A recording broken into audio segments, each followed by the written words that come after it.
So you can see the main differences in the capabilities of Gorgas, Atropia, and Ariana. Obviously, Ariana has more capabilities than some of the other ones.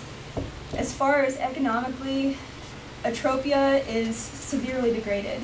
Their water is undrinkable. It's only administered from bottled water by the Ministry of Health. That's approved since they've had huge outbreaks of cholera and typhoid. Electric, limited to only a few hours a day, which could affect our emissions as well.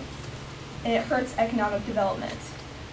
Telecommunications, land-based and cellular, are completely inoperable, as well as they don't really have a good waste management system as well. So things to consider. As far as military, vastly different in their military abilities. Atropia, very vulnerable. Several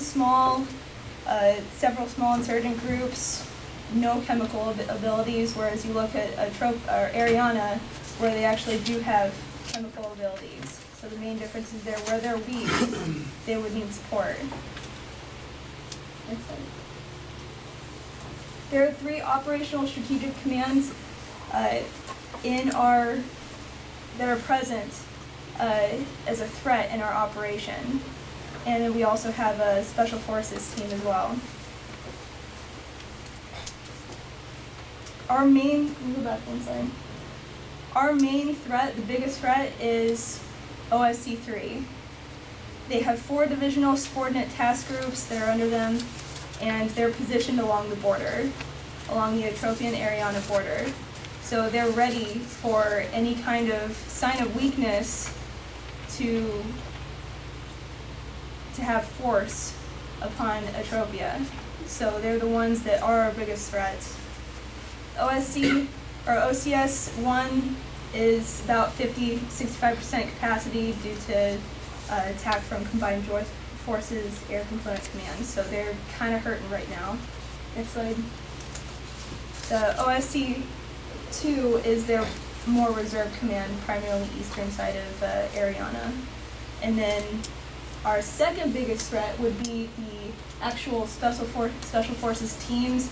They pose the biggest threat of actually getting in our AO. Smaller teams, they're about 8 to 10 persons, and they primarily are trying to increase populist support by degrading the local government, by casualties, mass casualties, making your government look weak, that they cause this.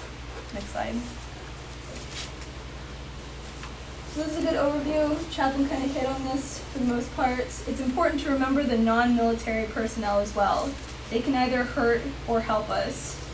They have information, and personal relationships are important. They're key. So it's important to remember that.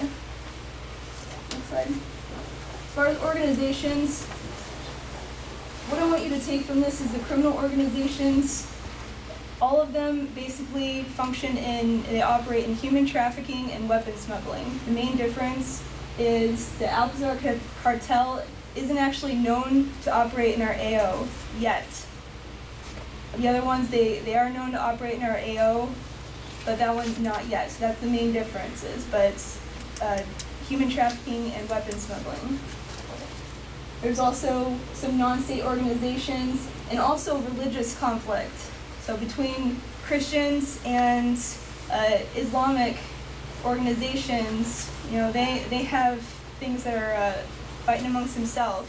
So as far as the free arts ec movement, they seek to expel Minarian Christians and clandestine with the support of the government of Atropia. Multi-Minarian factions is Christian paramilitary within the ARTSEC region, seeks to maintain Minarian control over the ARTSEC region so they can conduct cross-border insurgencies.